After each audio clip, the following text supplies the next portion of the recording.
سے پہلے درس میں عرض کیا تھا کہ ضد میں اور رسول پرستی میں ایک فرق ہوتا ہے۔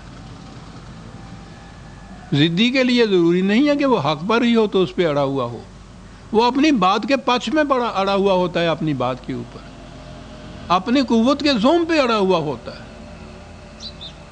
تکبر اور استبداد کی ذہنیت کی بنا پہ اپنی چیز میں۔ یہ بات ضروری نہیں ہے کہ وہ حق پر ہو۔ اصول پرست وہ ہوتا ہے کہ جو سمجھنے سوچنے کے بعد حق کو قبول کرے اور پھر اس پر جم کر کھڑا ہو جائے۔ یہ جن کے متعلق قرآن نے کہا ہے یقولون ربنا اللہ ثم استقاموا، کہ وہ سب کچھ سمجھنے سوچنے کے بعد اس نتیجے پہ پہنچتے ہیں کہ روٹی کسی انسان کے ہاتھ سے نہیں لی جائے گی، وہ ذلت ہے، اس پرواز میں کوتاہی آتی ہے۔ وہ اس نتیجے پہ پہنچ پر اس کو اپنا ایمان بنا لیتے ہیں، اور اس کے بعد کہا ہے ثم استقاموا، پھر اس ایمان پر جم کر کھڑے ہو جائے ہیں، تو آگے ہے کہ ان پر ملائکہ کا نزول ہوتا ہے۔ صرف ایمان لانے کے اوپر اکتفا نہیں کیا، ثم استقاموا بھی ساتھ کہا ہے۔ اس کے بعد بڑی بڑی رکاوٹیں، تصادمات، تزاحمات آئیں گے، کشمکش ہوگی، مصیبتیں آئیں گی، مشکلات آئیں گی، اس وقت پھر اس پر جم کے کھڑے ہو جانا۔ یہ ہے وہ مقام کہ جہاں قرآن کہتا ہے ملائکہ کا نزول ہوگا ان کے اوپر، جو بشارت دیں گے اس بات کی کہ تمہارے لیے خدا نے پہلے سے ہی تیار کر رکھا ہے، تم تو مہمان ہوگے خدا کے، اس نے مہمانوں کی تواضع کے لیے بڑے حسین و شاداب سامان تیار کر رکھے ہیں، جنات عدن، استقامت۔ لیکن میں نے عرض کیا عزیزان ایمان، یہ تو اس وقت مقام آتا ہے جب پہلے آپ کسی چیز کو، حق و صداقت کو آپ اس طرح سے قبول کریں کہ دل اور دماغ کا اطمینان اس سے ہو جائے، پھر اگلا مرحلہ آتا ہے نا صداقت کا۔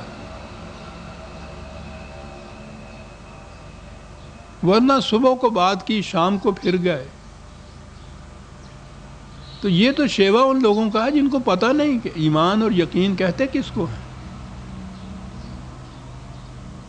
تو جیسا میں نے عرض کیا ہے کہ وہ لوگ پہلے یہ بات کہ یہ پٹتا ہے، ماریں کھاتا ہے، گالیاں سہتا ہے، سب کچھ برداشت کرتا ہے اور کچھ نہیں مانگتا، کوئی اس کا معاوضہ نہیں ہے، وہ تو تجسس کے بعد سراغ رسانی سے بھی دیکھتے ہوں گے کہ کوئی کسی قسم کا غائبانہ ہی کوئی مفاد اس کا اس میں ہو، کچھ نہیں نظر آتا۔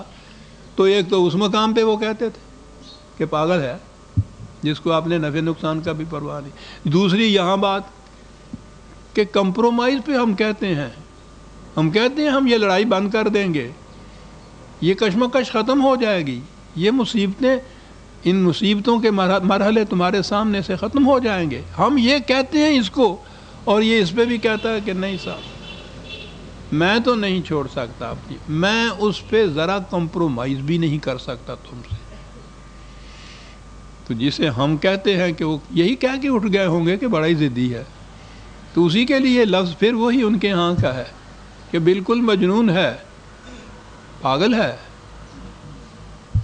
اور یہ کچھ کہنے کے بعد اگلی بات آئی جس پر آیت کا خاتمہ ہوتا۔ میں نے عرض کیا تھا نا کہ یہ نہ سورت کا خاتمہ، کہ قرآن کریم میں سورتوں کے آخری آیات جو ہوتی ہیں ان میں ایک نچوڑ دیا ہوتا ہے اس پیغام کا جو اس سورت کے اندر دیا جاتا ہے۔ یہ ساری کشمکش وہاں ہوئی، یہ سب کچھ یہ آیا، یہ قوم نہیں مان رہی، آخر تک زور لگا دیا، تو کہا یہاں پھر آگے مایوسی کی بات ہوتی ہے کہ میں ناکام رہ گیا۔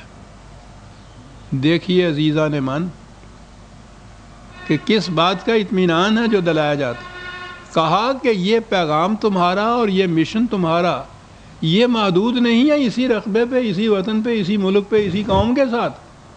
وَمَا هُوَ إِلَّا ذِكْرٌ لِّلْعَالَمِينَ، یہ تو پوری نوع انسانی کے لیے ہے۔ یہاں نہیں، اگر یہ لوگ مانتے تو اپنا نقصان کر رہے ہیں. اس مشن کا کوئی نقصان نہیں ہے. وہ تو جو نبی اکرم صلی اللہ علیہ وسلم نے فرمایا تھا کہ پوری روئے زمین میری مسجد ہے. کیا بات ہے! تم نہیں، ملک خدا تنگ نیست، اور وہ کام ہوں گے، اور قوم آ جائے گی، وہ اس کو تسلیم کرے گی. تو غم تو اس بات کا ہونا، غم تو اس کو ہونا چاہیے جس کے لیے یہ ہو کہ یہی 4 گاہک تھے، یہ مڑ گئے دکان سے، تو اس کے بعد یہ سودا کیسے بیچے گا؟ سودا بیچنے کی تو بات ہی نہیں ہے، تم تو ان کے بھلے کی کہہ رہے تھے. یہ اگر نہیں مانتے تو کوئی بات نہیں. یہ ان ہوا ذکر للعالمین، یہ بڑی عظیم چیز ہے. قرآن کے خدا کا تصور رب العالمین کسی ایک قوم کا، کسی گروہ کا، کسی جماعت کا، کسی نظام کا، کسی فرقے کا، کسی پارٹی کا رب نہیں، تمام نوع انسانی کا رب. اس کا رسول رحمت للعالمین، کسی ایک جماعت کے لیے رحمت نہیں، وہ تمام اقوام عالم کے لیے رحمت ہوگا.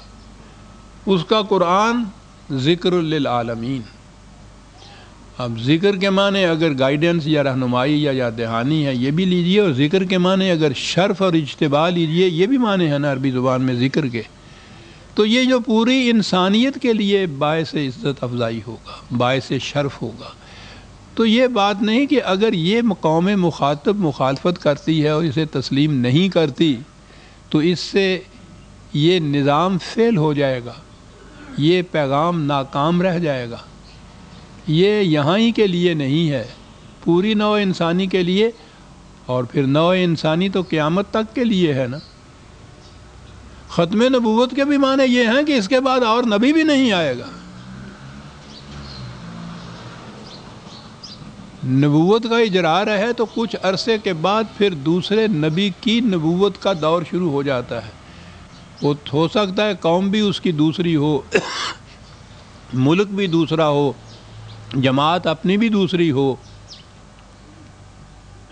لیکن جب نبوت کا خاتمہ ہو گیا تو ختم نبوت تو بعد پھر پیغام رسالت ہی باقی رہتا ہے. وہ غیر متبدل ہے، تمت ہے، مکمل ہے، غیر متبدل ہے، محفوظ ہے. کوئی نبی بھی نہیں آئے گا جو دوسرا پیغام دے گا. اور اگر یہ قوم مخاطب جو تمہاری ہے یہ اس کو اپنا کے اس کو عملاً متشکل نہیں کرتی، اس نظام کا کچھ نہیں بگڑتا.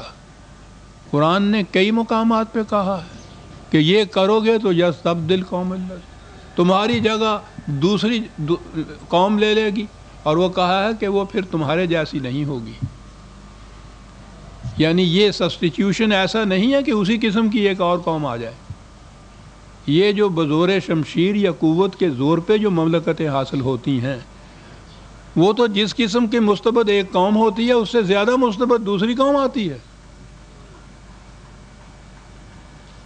اس سے بہتر نہیں ہوتی.